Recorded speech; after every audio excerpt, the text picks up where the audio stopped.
Pendant que la masse va vers Dubaï, la masse va vers le Canada, les États-Unis, la Chine, nous prenons plutôt le sens inverse. Est-ce que je ne suis pas celui qui crée le plus de disruption dans notre communauté?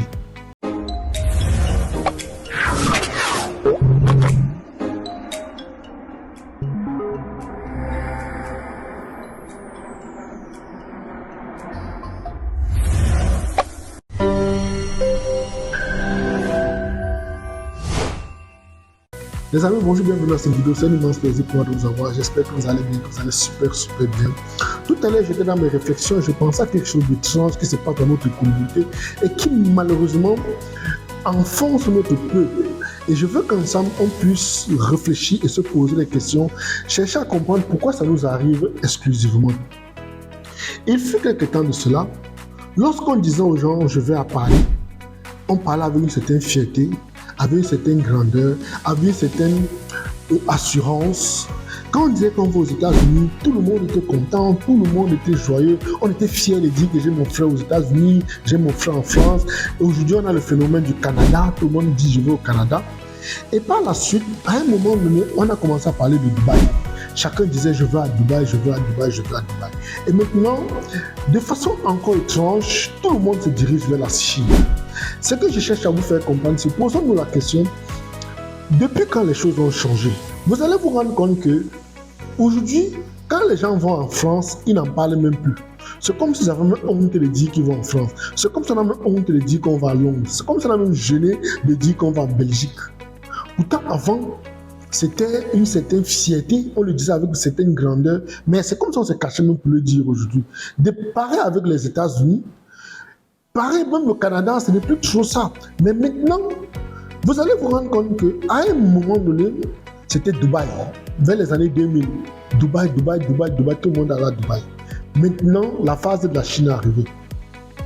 La question qu'on doit se poser, c'est pourquoi dans notre communauté, nous avons des destinations où nous allons en masse, nous allons régulièrement.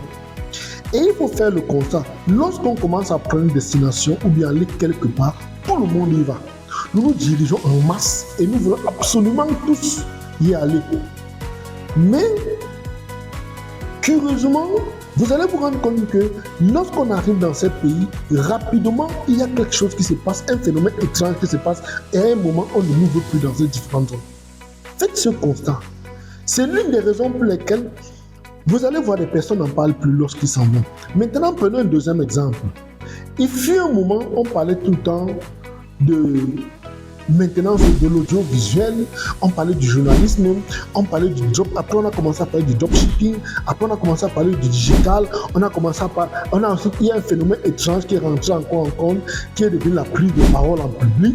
On a le phénomène de marketing de réseau, on a la crypto-monnaie qui est également rentrée. C'est devenu un phénomène de mode, on en parle tout le temps et toujours dans notre communauté, nous sommes dans un type de suivisme où on ne crée pas, on n'innove pas. On fait toujours ce que les autres font. On est toujours à la traîne. On est toujours en train de copier ce que les gens sont en train de faire. Il faut se demander, mais qu'est-ce que nous innovons véritablement dans ce monde? On dirait que nous n'avons pas un service si bien constitué pour pouvoir produire ou apporter de la valeur ajoutée. C'est l'une des... Et ça devient comme si c'était une forme de boulet où on est toujours en train de reproduire les mêmes choses, reproduire les mêmes chemins. Et dans cette réflexion, je me suis dit, est-ce que je ne suis pas celui qui crée le plus de disruption dans notre communauté? Parce que faites le constat, ceux qui nous suivent depuis un moment, vous allez voir que pendant que la masse va vers Dubaï, la masse va vers le Canada, les États-Unis, la Chine, nous prenons plutôt le sens inverse. Nous allons en pleine disruption à Singapour, à Hong Kong, à l'île Maurice, aux Seychelles. Nous parlons des Sainte-Lucie, nous parlons des îles Vierges. Nous prenons plutôt le sens opposé. Nous allons dans des espaces assez ouverts, assez disponibles, des espaces qui ont des facilités. Vous allez dans des pays où les gens se sont développés grâce à rien. Des pays où nous ne sommes pas encore assez connus. Nous n'avons pas encore une très mauvaise image. Vous allez faire ce constat. En fait, je veux que vous fassiez un peu ce constat. Vous comprenez que finalement, Pour ceux qui suivent cette page, ou bien ceux qui suivent cette plateforme, nous suivent cette plateforme, comprenons que nous sommes toujours dans un chemin de rupture. Nous ne voulons pas faire comme tout le monde. Nous sommes dans une forme de rébellion.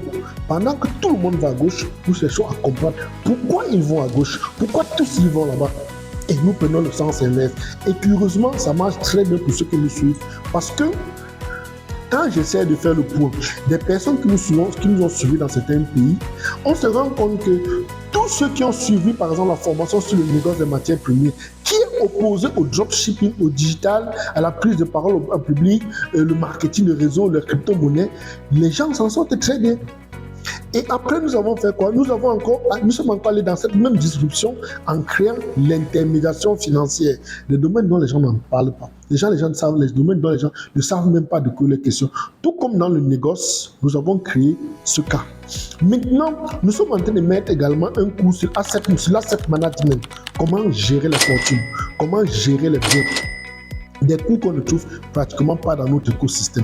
Et pour le dire, récemment je causais avec certaines personnes que nous sommes en train de migrer. Nous quittons des startups, qui veut dire startups d'accompagnement de nouveaux entrepreneurs, vers l'académie de guerre économique. Et dans les échanges avec des personnes, lorsque je leur ai dit que nous sommes en train de créer l'académie de guerre économique, ils crient directement au scandale. Non, tu vas faire ça, les Blancs vont t'attaquer, les Blancs vont nous attaquer, il faut faire en douceur, il faut se cacher, pour aller loin, on n'a pas besoin de trop s'exposer. Je leur ai dit, mais attendez, on a l'école de guerre économique en France. Ils n'ont pas besoin de se cacher. Ils se sont marqués, ils se sont affirmés dès le départ qu'ils sont l'école de guerre. Pourquoi nous sommes en guerre et nous ne voulons pas aller en guerre? Il faut retenir que nous sommes dans une dynamique de guerre où tous les autres peuples nous attaquent.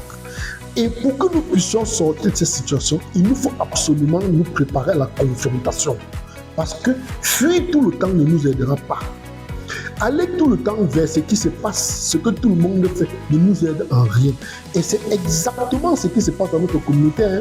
Vous allez voir que même des personnes respectables, des personnes qui étaient assises intellectuelles, ont tendance à prendre les gens en groupe sous forme de clients pour les amener vers les usines chinoises, proposer les produits, les machines chinoises, pour après recevoir des commissions.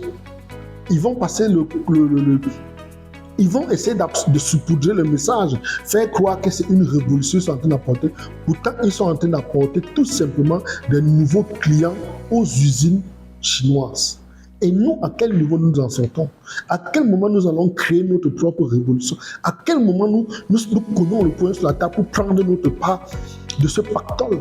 Est-ce qu'on va toujours laisser les autres venir s'accaparer de nos richesses, répartir, nous passer le temps à pleurnicher comme des gamins? Non, il faut sortir du lot. C'est l'une des raisons pour lesquelles, comme je le disais, dans mes réflexions, je me suis dit, il faut dire quand même que quelque part, il y a une forme de rébellion. Ça, il faut le dire. Et c'est cette rébellion qui fait qu'on n'est jamais en train de suivre la masse. On est toujours en train d'aller à l'opposé. On est toujours en train de se demander pourquoi tout le monde fait comme ça. Et si nous on faisait le contraire, si nous on faisait l'inverse, ça donnerait quoi? Et on a les résultats. C'est une façon de vous dire, les amis, soyez des rebelles, soyez des révoltés, soyez des personnes indignées. Il faut savoir sortir du lot. Il faut savoir aller à contre-courant. Il faut toujours fuir la masse parce que la masse ne raisonne pas. Ça, c'est une chose extrêmement importante. Je le dis pour profiter, je vais en finir en vous disant, par exemple, que nous serons du côté de l'île Maurice du 26 au 29 mars 2026 dans le cadre de notre tourisme entrepreneurial qui parle essentiellement de l'intermédiation financière. C'est fort de cela, je me dis que si vous voulez nous retrouver, il faut être quelqu'un qui a déjà créé certaines disruptions dans son esprit, qui veut être dans une forme d'incrémentation, qui veut absolument apprendre de nouvelles choses. On n'a pas affaire aux pleureux. Si vous pensez que tout le monde doit aller en Chine acheter des machines pour venir installer en Afrique, allez-y. Mais si vous pensez que vous devez être plutôt du côté de ceux qui doivent aller ou mobiliser les fonds pour pouvoir investir dans les industries, notre tourisme entrepreneurial sur l'intermédiation financière est fait pour vous. Est fait pour vous autant pour moi. C'est l'une des raisons pour lesquelles je vous dis, donnons-nous rendez-vous en appelant directement mon assistante au plus 237 698 68 45 97 ou cliquez sur le lien qui figure dans le description de cette vidéo. Si vous voulez me parler directement, vous pouvez me joindre exclusivement sur mon numéro Telegram de Singapour au plus 65 91 94 20 30. J'espère que je n'ai pas été très long. J'espère que je n'ai pas heurté des sensibilités. L'objectif n'est pas de blesser quelqu'un, c'est juste pour que nous puissions voir notre façon de penser, que nous essayons de réviser notre façon de faire et essayons de voir pourquoi dans notre communauté nous sommes toujours dans la répétition, pourquoi nous sommes toujours dans le suivisme, dans le mimétisme. Pourquoi nous ne sortons pas du lot? Et est-ce qu'en répétant toujours ce que les autres font, nous avons une chance de sortir de cette situation ou en allant en contre-courant? C'est ce qu'il faut se poser comme question parce que, pour finir, quand vous arrivez dans ce pays, parfois nos frères sont passés avant, ils ont tellement fait des gaffes qu'on nous regarde toujours en chaîne de faïence. Pourtant, quand vous êtes dans les pays comme Singapour, île Maurice, Seychelles et autres, nous ne sommes pas assez visibles, nous ne sommes pas assez normaux. On a assez de temps pour pouvoir s'imposer et faire de très grandes choses. J'espère que je n'ai pas été très long. N'oubliez surtout pas, les amis, si vous aimez cette vidéo, si vous avez aimé le contexte, n'oubliez pas de partager, d'inviter des amis, de faire un commentaire parce que ça nous aide à comprendre que ce que nous faisons vous intéresse. Je vous aime. Alafia, à bientôt.